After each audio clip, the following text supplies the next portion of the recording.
by supporting the government. As the government side, you're regretting it. So you're opposing that, right? So if you're the government side, you do exactly what the motion tells you to do. So in this motion, it's telling you to regret the decline of humanity. So that's exactly what you're doing as government.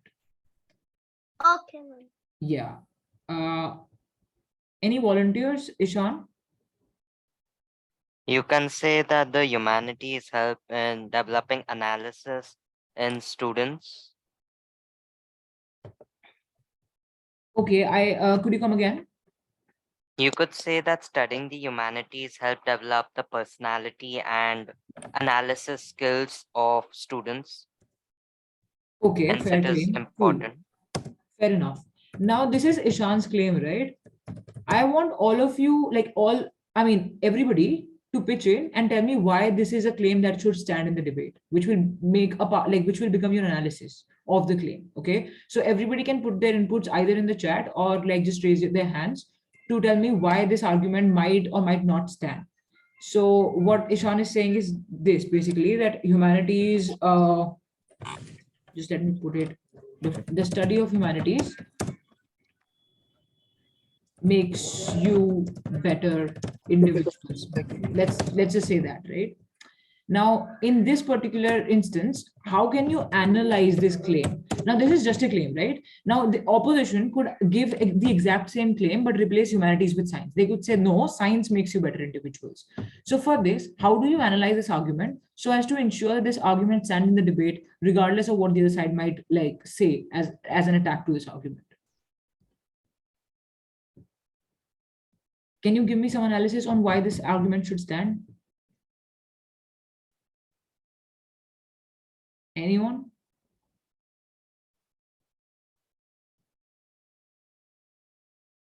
If you can't find an analysis, it's probably because you don't agree with the argument. That's okay as well. Okay, Amruta followed by Ritvik.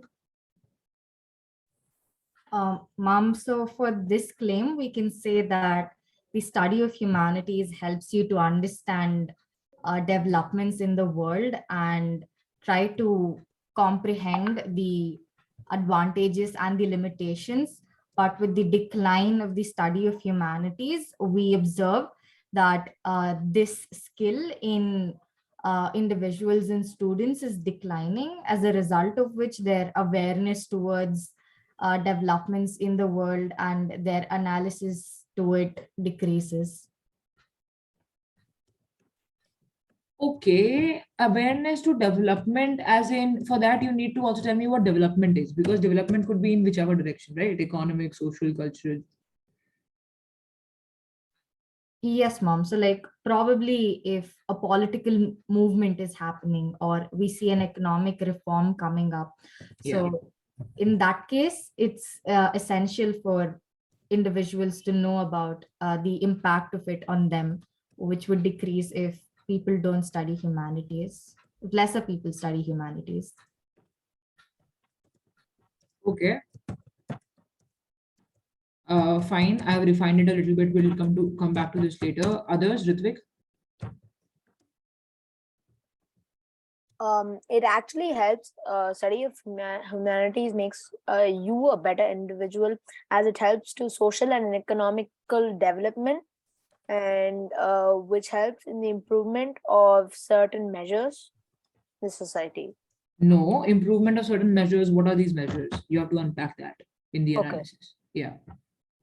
So, what does it improve in society? Are you asking me? Yeah. You mind giving me a minute? Yeah, sure. Sure. So whenever you say something, this is what I mean by analysis, right? And this is exactly why I am not giving you an analysis of this argument when I could, because I need you to understand that whenever I'm saying something, I have to have not foolproof, but very hardcore reasoning on why I said something, right? Whenever I claim something, I have a reason to back it up. But sometimes what happens is that I don't think so much about the reason because I am functioning very intuitively in the debate. The problem that creates is that when I'm supposed to analyze it, I just end up repeating the assertion. This happens a lot to a lot of the debaters. This is not something that you would want for yourself as well, which is why whenever you're thinking of an argument during the prep session, now it could be tonight when you're prepping on the prepared on like the prepared motion, or you could be prepping tomorrow in that 1 hour that should be given for impromptu speeches. Just keep in mind that whenever I'm making a claim, do I have solid reasoning for that? Do I know what the other side will object to, and can I give legitimate responses to that? Because if you think of it like that, then you will see that a lot of your arguments will fall short and thereby be like invalid in the debate. So you can just ditch them. You don't have to use them once you figure that these are not good arguments to have. So sometimes there's a lot of self-monitoring that needs to happen, not sometimes, always. So you need to keep that in mind when you're making an argument. If I'm saying something, I have to ensure that this is the only way of doing something. That's one thing that you need to ensure, right? If I'm saying that, look, like yesterday, we were discussing God should end human population now. So if God should end human population now, I have to know why is this the only thing that is possible, right? Or why is this the only fruitful thing that can happen in the society? Why would like an alternative fail? Because once I prove the failure of alternatives, I will establish my case very well. But secondly, I have to ask myself, how will I prove? Not how will I prove. So when I'm saying that God should end human population now, why am I saying that? How am I going to ensure it doesn't create any incidental harms? And what am I saying? Those are some questions that you need to ask yourself, which is like the very basic fundamentals of your argumentation, the what's, the hows, and the whys of things, right? Why am I saying it? What am I saying? How am I going to prove the validity of what I'm saying? Those kinds of questions, which I'll come to. But the one thing that you need to learn now, according to your own inputs here, is that you do have assertions, but you do not know how to analyze them. That's probably because you are very intuitively giving me arguments without thinking about them by yourself. Okay, so I need you to think deeper now, and now give me some analysis of why this claim might be meaningful or might be rendered meaningful through some layers of analysis. Do we have any hands? Yeah, Sarvesh, followed by Harish. Yeah, sorry. So, if we talk about the current world is a materialistic world. That is, people are behind cheese. Cheese here refers to having a luxurious life after graduating or something like that. Okay, so when you take rebuttal, is that when you go against the scope in humanity is very less after you graduate. When you take after you graduate, when you go for a job, then the scope in humanity is very less, and definitely it's a very uncertain job, right? And in India, it falls in one of the bottom lines. But we have other options like biology and engineering and all stuff like CA, wherein the scope is high as well as it's a welcome job in India, and it's also a certain job. And in case of any risk, like say for example the pandemic or something like that, it is very uncertain that this job will go down and would like to stay in the profitable side. Okay, so Sarvesh has given us an op claim, which tells us that from the government side, in any argument that I'm making, I also have to be mindful of the fact that I need to mitigate the harms of humanities. The possible harm of having pursued like a stream, like some course in humanities in higher education, is that the employment opportunities are like very very, there's no employment actually in developing countries at least, or there's not enough importance given to like people who opt into humanities stream in the developing countries, which is why the likelihood of you getting the respect, the money that you want in your adult life to have a happy life is very very low according to people when they pursue anything in humanities. So you want to make arguments that directly deal with this shortfall, because this is going to be an obvious argument on opposition. This is not nothing new that Sarvesh has given us, right? We know that the obvious harm of pursuing humanities is this. I might be interested in literature, I might be interested in like history, philosophy, sociology, but I end up not pursuing them because I am concerned about myself in a capitalistic society which needs me to have some money with me in order to sustain my family and myself. So you have to deal with that claim in every argument that you're making in favor of humanities, right? That's another way of thinking of how to go about your arguments. So when I'm thinking about my own arguments, I can also analyze things by preempting what the other side might say. For example, this layer of analysis that Amruta gave was good. So she went ahead and said that, look, social development of the society, people will be indifferent to that. But then again, it would have been better had you given me an example. It also would have been better had you given me the impacts, right? What are the impacts of people not like understanding social development? Can you tell me what are the impacts of such a society where people don't understand social development or don't care about it? Okay, let's see. 5 participants raised their hands. Navya, Yeah, I actually had another analysis point. Can I present that, or you want to? not right now. It just disrupts the flow. Save it. Okay. Harish. Same here. I just had another point. Okay. Harini, does anyone have like an understanding on what happens to a society when people are indifferent to social development? Amrita, do you want to carry this forward? Yes, mom. I guess one of the impacts is that now people can be easily exploited of their rights because when they have lesser understanding of what's happening around them, it becomes easier for politicians and industrialists to take advantage of this. Yeah, okay, excellent. I think this is a meaningful impact, one that also harms a lot of the stakeholders. So how do I evaluate the value of your impact? I think about how many people it's going to harm. So Amrita has given us this impact, and I know that exploitation of people harms almost everybody, because here the people, I mean, if people are indifferent to humanities and only a handful of them pursue humanities, everybody else is like, they don't understand any part of social development, which is why they are not cognizant of their rights, which is why the exploitation by the people who understand rights and legality is heightened, right? Which is why this is a harm that actually transpires in like the most of the society, which is why it helps me buy this impact more easily than some other impact that only like affects one person or two at best, right? Can you give me more impacts now that you have an example, other people? Okay, I don't know what you're raising your hands for now. So whoever has like an impact to share can raise their hands. Everybody else lower it for now. Harini?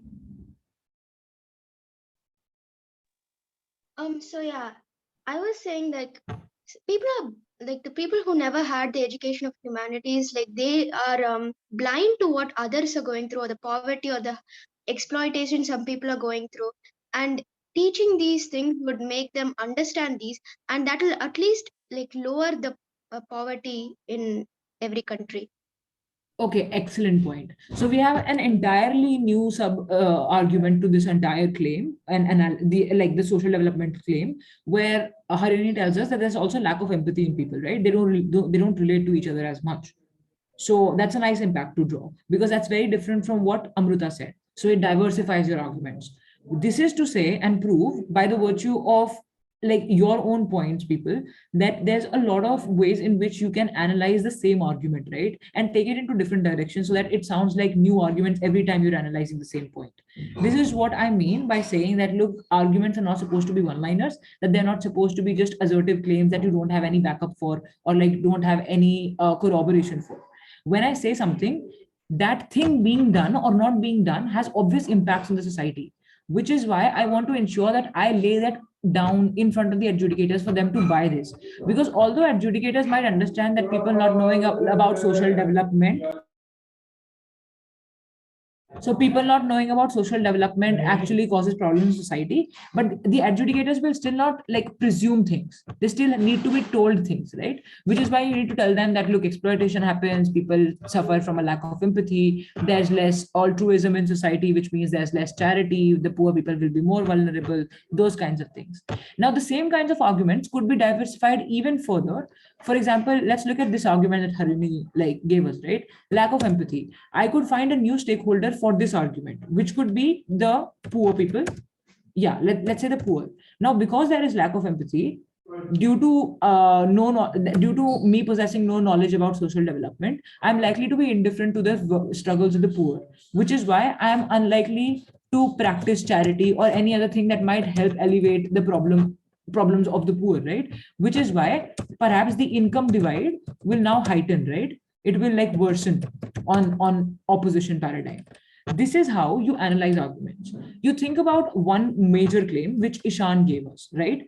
Then Amruta took it forward, saying that look, social development does not happen. And then we took it one step forward with like Harini's claim, where she said lack of empathy happens through people not knowing about social development. And then I added to that, saying that look, lack of empathy creates another impact, especially on the like on a special stakeholder, the poor people in the society, because then there is no charity, and no charity means income divide worsens. There's like heedless development of the rich at the cost of the poor, right? So this is what the analysis of any argument looks like. Let's just practice this a little more, just like one more argument, so that we know what we're doing tomorrow when we are trying to analyze stuff. Okay. Do you want, let's just pick a different motion now, because I don't want to do the same thing. I will take responses from like new people now. So whoever has already responded should not raise their hands now. Okay. Getting another motion in a minute.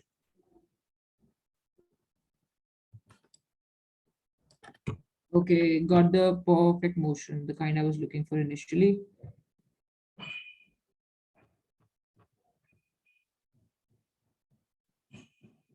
So look at this now. Another motion for you all to frame an argument on.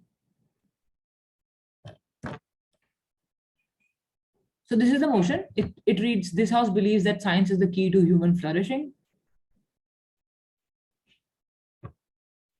I need you all to give me an argument from the opposition's side. Yeah. You can just give me a show of hands and I'll select people. Okay, there's no Ishan, we already took a response from. So Tanishka and BV. So let's first hear Tanishka out and let's see how we can evolve her claim. Tanishka, do we have a claim from op? Yeah. Science can also be the key reason for the for humans to die extinct, as now we're seeing technology, robots, all of them are building up, and slowly in the future it's predicted that eventually all AI robots will take over humanity and surpass humans. Okay, perfect. So the op claim here from who was speaking right now, Tanishka, is that science can surpass humans. I want solid analysis on this based on what we just did to the other claim by Ishan. Okay, for which I need you all to raise your hands now. I'll take Diksha's response, followed by BV Skandapurvas, and then Ritvik's. No, Surya's. Ritvik, I think I've engaged a couple of times now. So science is a boom. At the same time, it is destructive if used in a negative way. For example, when it is used in wars, the nuclear bombs, it's destructive. Okay, how is this? Okay, so this is an example of how science can surpass humans. But then again, you are giving me example before the analysis. Okay, you are saying that there is use of lethal weapons. But then government will say, okay, development of lethal weapons has happened, but it's not like people use it all the time, right? Which means they also have rationality to know that this can be very destructive, which is why they curtail the use. So how is that problematic? People still live, nobody is launching like nuclear weapons every now and then, except like actors like Russia, which is like a couple of problematic actors in the world, but not everybody thinks like that, right? Humans aren't self-destructive. So even if they create technology that can be lethal, they still choose to not use it. That might be a claim from government, which you are not dealing with, because you have just given me an assertion that use of lethal weapons will definitely happen, so science can surpass humans. I want you all to advance this argument. Also give me a new one.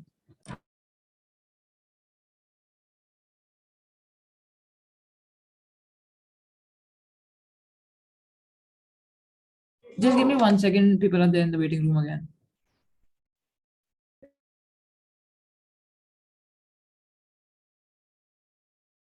Okay, who did I say could give me a response after BV Skandapurva? Ma'am, you see, like science is not a problem until we surpass the limit of using it. For example, now because of global warming near Russia, in a place which is covered. I'm going to cut you short there.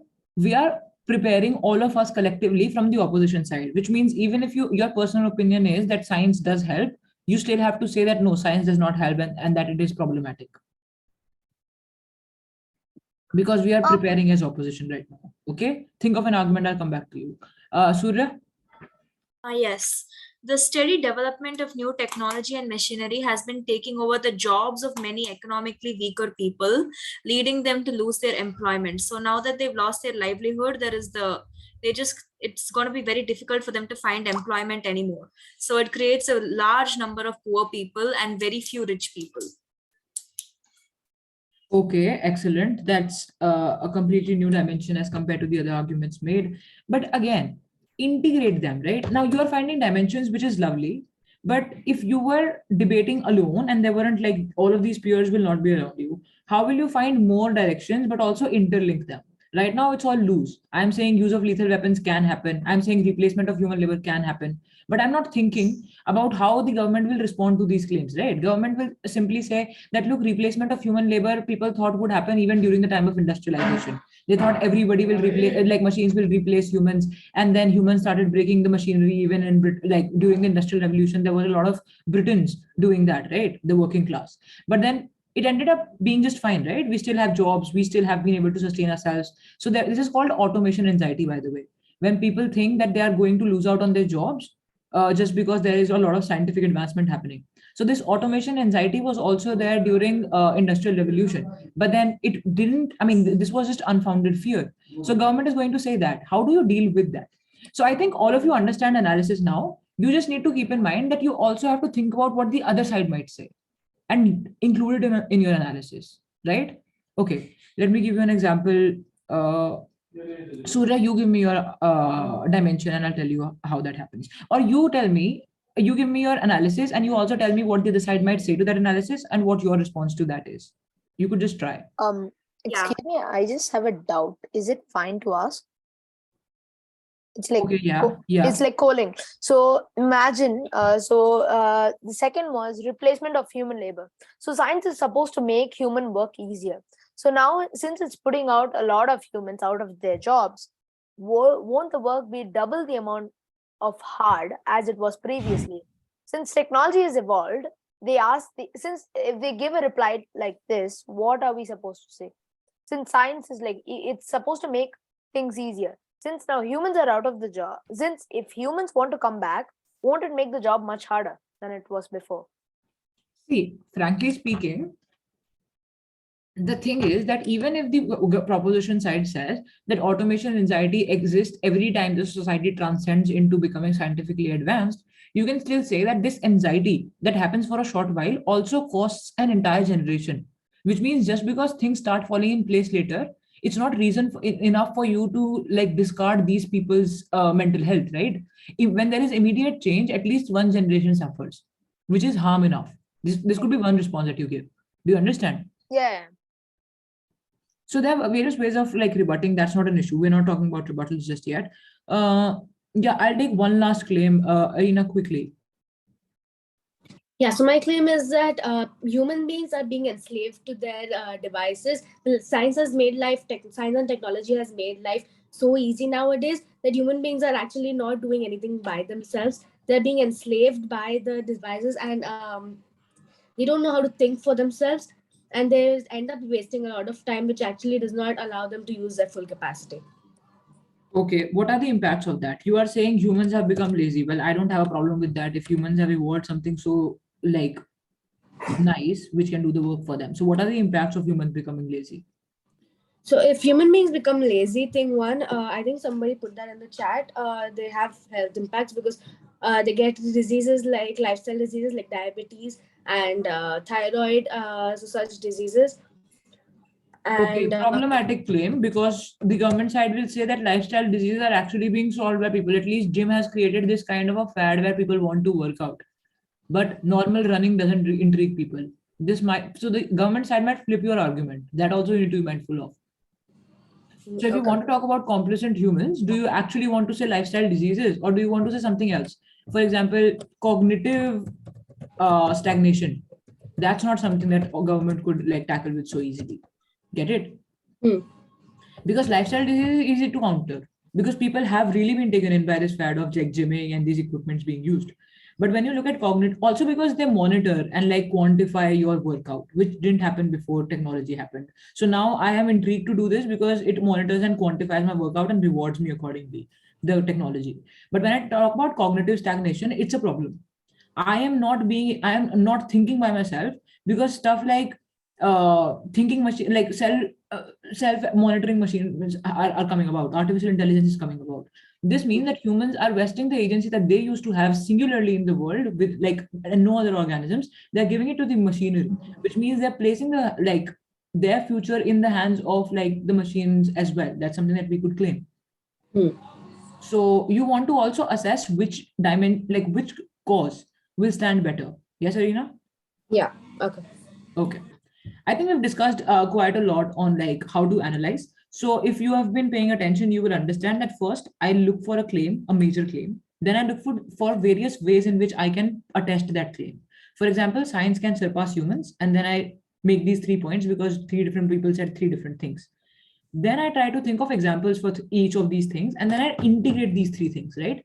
I say that panel, it's not just like the complacency in humans, but also mass destruction that could happen through lethal weapons, this, that. So on an individual, organizational, national, international level, science is just absolutely catastrophic.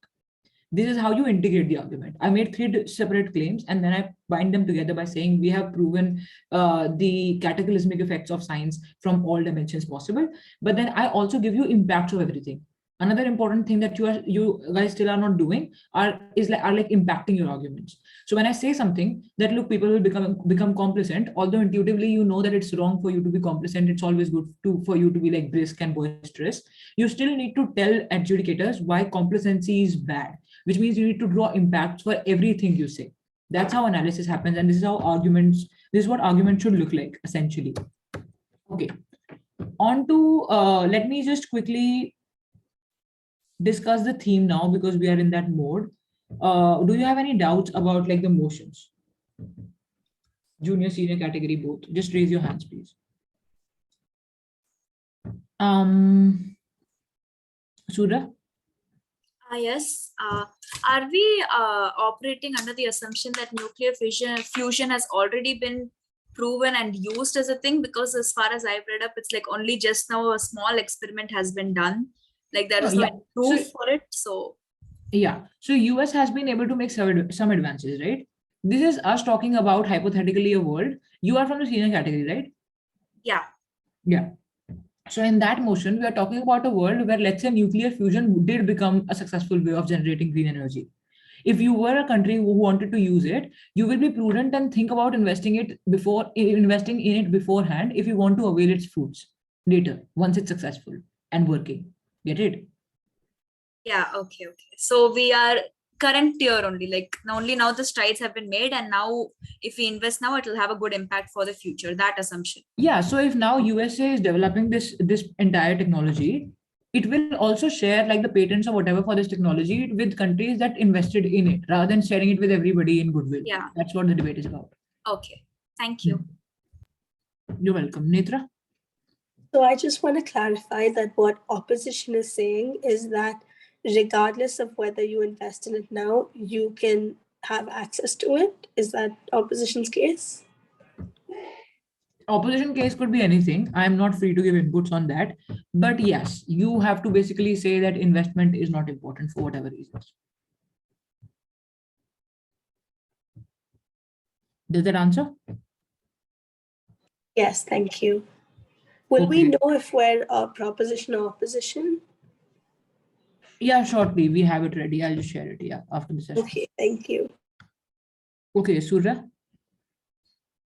I forgot to lower. Okay. Arena? Yeah, could you please talk a little about THBT motions? Like, what were we supposed to do in them? So THBT motions is basically, actually, I didn't get into the types of motions here because the theme is science, which means you are mostly like debating both principles and practical arguments, regardless of the motion that you've been given. We're not focusing too much on the type of motion here. So you could run principal arguments where you say that it's morally legitimate for us to do such a thing, or that countries will suffer this, that, or you could give a practical argument that if we do A, the consequence will be B, which is why we don't want this to happen, or we want this to happen. Is that understood? Yeah. And the principal argument will have equal weightage as a practical argument. Am I right? Yeah, sure. Always. Okay. Thank you. You're welcome. BV Skandapurva. Ma'am, so in our MUNs that we had in our school, we addressed the opponent as a delegate. Are we allowed to use personal pronouns, or how should we like oppose them or No, call them? You don't get to call your like other fellow debaters delegates or anything. You can just refer to them as like deputy speaker, prime minister, whatever their designation is. Okay, ma'am. Thank you. You're welcome. Deepika? So tomorrow, like, is there in our group someone should give the PM like speech? Yeah, I mean, if there are 3 people, one of you will have to give PM speech, one will give deputy speech, and one will give whip speech. Your voice is not here. Am I audible now? Hello? Am I audible to others? Yeah. You are. Yes. Okay, I'll take another question because I think this is a problem unique to you, whoever was asking a question. Deepika?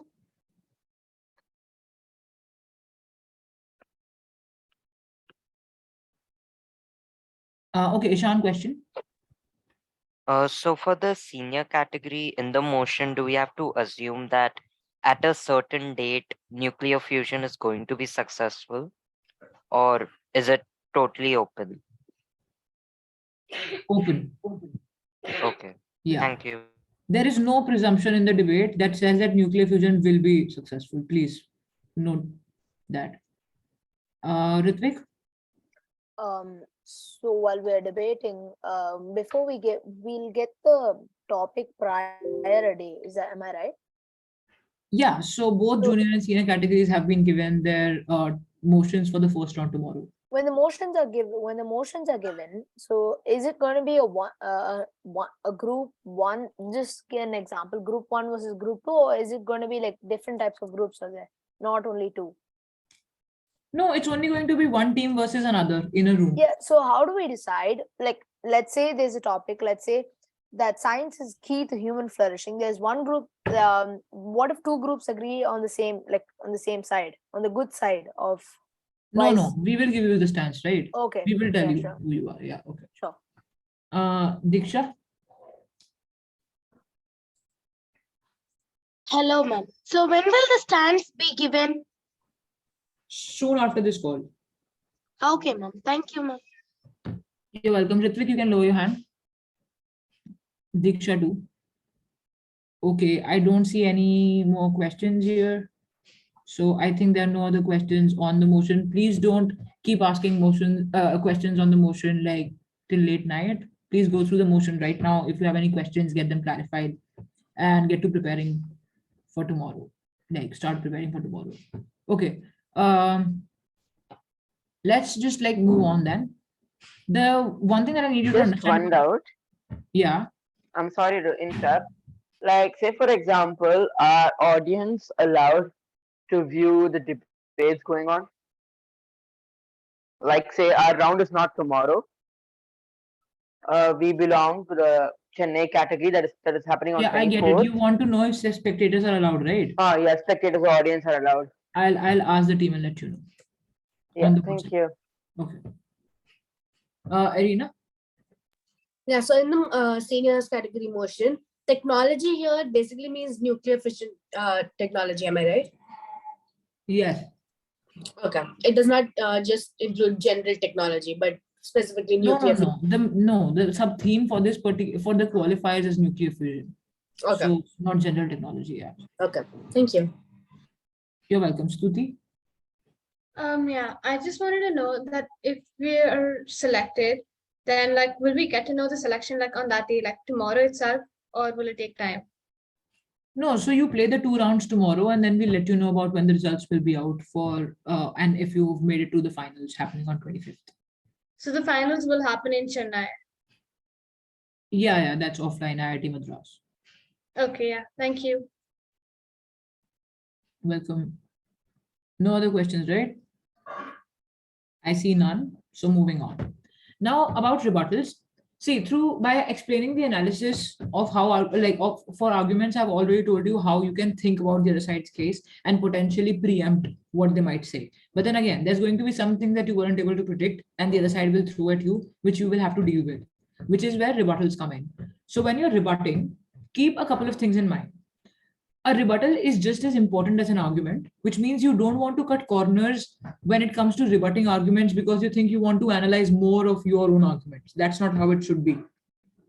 You should prioritize what will help your case more. Sometimes giving more time to your rebuttals helps you more because that's how much the other side has said about things, and you need to deal with almost everything in order to win the debate. But sometimes the other side is just absolutely unengaging or too juvenile in their argumentation. Like it's obviously faulty on their side, which is why you don't have to waste a lot of your time on rebuttals just because you think it's fun and easy to rebut their case because it's so simple and generic. Then you want to make your arguments better even if you think you are winning, because then that gives you a bigger margin of victory, which is always beneficial. So it's always about creating this distinction between what needs to be done more, rebuttals or argumentation. Don't think of rebuttals as inferior to argumentation, which is why you end up giving less time to the former. Okay. Other than that, when you're rebutting arguments, the rebuttals also should have a structure, which means that when I am rebutting a particular point, I first mention that point to everybody that look, I'm rebutting this point from government bench because we think they ride most of their case on this argument or some such thing, right? And then you tell us how you're going to rebut that before rebutting. So you say, panel, we are going to either disprove what they have said, or we are going to not disprove, we agree with what they're saying, but we will tell you that the harms that they're projecting are a bit inflated and protracted. The harms are not so pronounced, they are exaggerating things. So there is always a way in which you choose to rebut an argument, right? It's not always downright disapproval of what the other side is saying. Sometimes you agree to what it's saying, and then you try to say that, look, even though what they're saying is fine, and there are some benefits on their side, we still have more benefits on our sides, because of which on a comparative, we should win. Our world is just a little bit better as compared to their world, because of which we should win. So there are various ways of rebutting. When you're rebutting, just clarify what you're trying to get at before you start rebutting, right? You say, panel, this is the argument I'm rebutting. I'm going to mitigate it, which is to say that I'm going to just tell you how they have exaggerated their claims, even though they are valid concerns. Or I'm going to say that, look, their concerns in the first place are unfounded. That doesn't exist in the society. They're lying, or they're factually incorrect, or some such thing. That's that. And then you go on to your rebuttals, what your exact rebuttal is. How are you going to mitigate things? How are you going to disprove them? What do you have against them which will prove that the validity of their claim is lesser than your claim, right? But last component of a rebuttal is, why is this rebuttal relevant to this debate? Why should your rebuttal take it over their argument? Which is where a comparative happens. I say, panel, what argument should I take? Yeah, so a lot of you said that, look, humanities help you develop socially, and that is required for us to peacefully and mutually cooperate with each other and coexist as humans, right? Now, if the government side has to rebut this point, then the government will have to particularly mention that, look, opposition is mostly writing their case on this idea of social development, which is why we want to deconstruct that. We will deconstruct that by telling you that social development happens on their side, maybe, but it can also happen on our side. Then I give some reasons for that. I say humanities, just because we don't teach humanities in academia, it doesn't mean that I don't have other means of understanding stuff like compassion, empathy, right? Every time I see that a dog is injured, every time I see my peer getting hurt, I'm likely to feel that inherent sense of goodwill towards them, right? And my parents can teach me those things. I don't have to learn that from like an institute of education, or it doesn't have to be institutionalized. In fact, for humans, this should not be institutionalized, right? This should be carried forward through cultures, through social practices, this, that. So I have been able to prove through this rebuttal that look, what the opposition is saying is might be right. Social development is important. I can't disprove that. But I can say that social development is also happening on our side, which is why opposition is just, we don't know what they're doing. They are saying things that are happening on our side as well. So we don't know what the exclusive benefit on their side is. That's one way of rebutting things. But here, I just don't say that, oh, so the most, like the worst way of rebutting is to say that opposition, let's say opposition said that look, humanities is good for you for social development, and you say that no, science is better for economic development. So I don't know how to weigh as an adjudicator, social adjudicator and economic development, social development and economic development, right? Now, opposition has mentioned that social development happens on their side and not on yours. You can't give me a rebuttal which talks about economic development suddenly, because that doesn't deal with opposition claim, right? You have to tell me that social development, how does social development happen on your side? Because that's what opposition is targeting you with. So if you give me an argument which gives me some other benefit, but it doesn't relate to opposition concern, that I will not buy that argument, even though it's a legitimate argument in general. Those are like some things that you need to remember when you're rebutting things. Does that make sense? Are there any questions? Okay, people are still entering. I don't know why, like in the last 2 minutes. Are there any questions? When does the rebuttal take place? After the arguments? Okay, no, rebuttals are integrated in your speeches. There's no separate time you're given for rebuttals in this As context. in the POIs? Yeah, POIs definitely. So when you're asked a question, you respond to that. But even in general, so like, okay, let me also talk about the speaker roles then to just like wrap things up. I've already told you about the speaker roles, which is why I don't have to go into the details. PM is framing, leader of opposition is counter framing, deputy is thoroughly analyzing everything that the PM has brushed upon or touched upon and hasn't been able to analyze. And then the whip is comparing the two cases from both the sides and proving why theirs is better. That's basically the speaker roles. Okay. And now when you talk about rebuttals, who rebuts? There is no particular profile or portfolio that actually is responsible for rebuttal. Okay. It's just basically everybody gets to rebut if they have a speech preceding their own from the other side, which means leader of opposition speech onwards, everybody is free to rebut. In fact, everybody in an ideal situation should rebut as much as they can. Get it? So there is no separate speech wherein you only rebut or wherein you only give argumentation. It's always integrated and interspersed. I mean, your arguments are interspersed with rebuttals, or your argument itself could be a rebuttal. So to save time, you could also think of it like that. Panel, our argument, so and so, directly deals with and butchers this argument of theirs. That's another way of saying things. Tissia, I hope I'm pronouncing it right.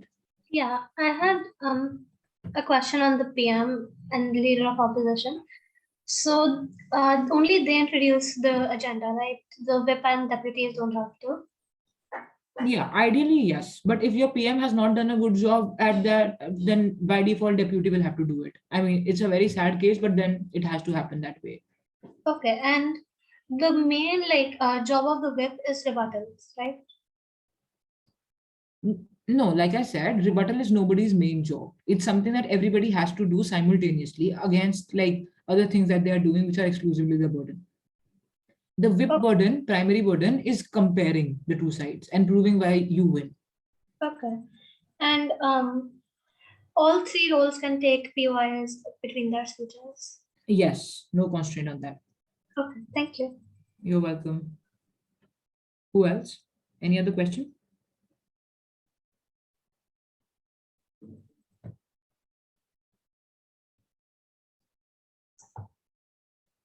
Arena? Yeah, so in a 6 minutes speech, what would be the time given for like rebuttal or stance? So could you give us a time breakup? Okay, so I could just give you a rough estimate of how it generally happens, but then again, it depends on how much you need to rebut and how much you need to focus on arguments, which is very specific to each round. Okay. But would you please give me that estimate? Yeah. Ideally, deputies can start with rebuttals and like take it for like 3 minutes perhaps, right? At least 3 minutes to deconstruct the other side's case and then get on to their own. Or you could flip that. You could say, I will first establish my arguments better, and then it helps me deconstruct their case. So I will take the last 3 minutes to rebut them. Either way, deputy has to set aside a time where they're exclusively dealing with the other side's case. Okay. Again, use your own sensibility to determine how much time you're going to give to which argument and why. Because there's always a hierarchy of arguments. I might miss out on this argument and I still might not lose. But if I miss out on this argument analysis, we're definitely going down. That's the kind of discrimination you have to have. Okay. Thank you. You're welcome. Harini? So like, can we rebut some points before the people say it in our speech? Yeah, definitely. Like I said, that's ideal if you can preempt effectively. Okay, thank you. Okay. Lower your hands if your questions are answered. I just had one more question. Sure. Does the PM and leader of opposition have to introduce all the points, or can the deputy speak upon points that haven't been introduced by PM? Or see, ideally, what happens is that whatever you discuss in your case prep is actually all of it the first speaker material, which means everything that you discuss in case prep should actually be made clear in the first speaker speech, or at least mentioned there. Okay. So framing, definitely the first speakers have to do entirely. But the constructives, they can just mention them and flag them, and the deputies can take them forward in terms of analysis. Okay, thank you. You're welcome. Okay. Okay, I don't see any more questions. So I'm going to end this with an important remark. Please read up on nuclear fusion first before looking at your motions. That will give you a lot of clarity. Read about nuclear fusion, read about what is topical and trending within this idea. So all of the motions that you're going to get are actually based on trending news that's happening in the world of science right now. So if you read about the nuclear fusion breakthrough, that's something that's very recently happened. And there's a couple of things that you can learn about this entire idea before going on to dissecting the motion, because dissection of the motion becomes intimidating when you don't read up on nuclear fusion first.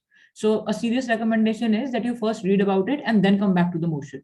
Don't read very I don't mean to say you have to really read between the lines, but just breeze through what is happening in the world if you don't know yet in the world of science, right? Tanishka, yes?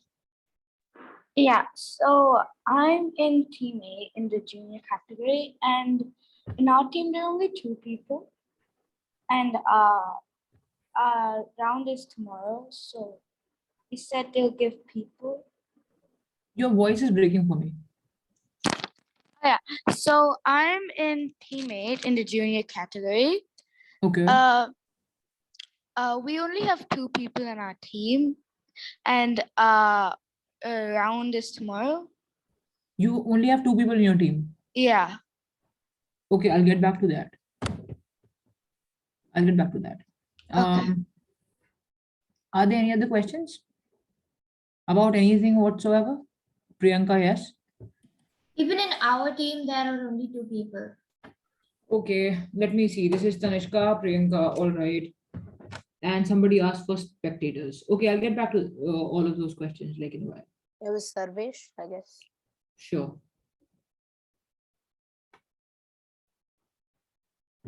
Pranav? Yeah.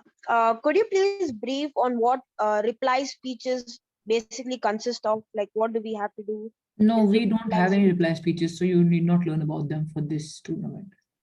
Oh, I guess sure. not to interrupt. I guess I asked this yesterday. It's follow-ups, right? Reply speeches or follow-ups. They're same, right? So reply speeches are different from constructive speeches because there you only summarize what you have said. But we have done away with the reply speeches to simplify the format for newcomers. Okay. Yeah. Diksha? So when will you tell about who talks about pros and who talks about cons? Will it be Okay, said like only I on said, the after this call, soon after this call. call? Okay. Pranav, you can lower your hand. Diksha, you too. Arena? Yeah, so in the main finals tournament, will the reply speeches be there? Finals? I mean, there'll be a separate orientation for that, so please don't like confuse yourself right now. Yeah. Okay, thank Shreya? you. Hi. There are also only 2 people in my team. I just wanted to inform. Okay. Thank you. Noted. Ritvik? Hey, any specific dress codes?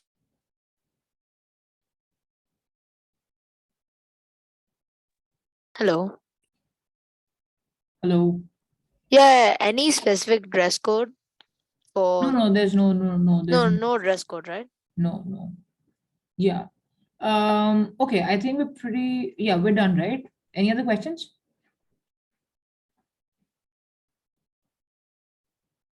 Okay, I think Kamal sir was around. Do you want to talk to them? If we have, yeah. So I guess we can stop recording.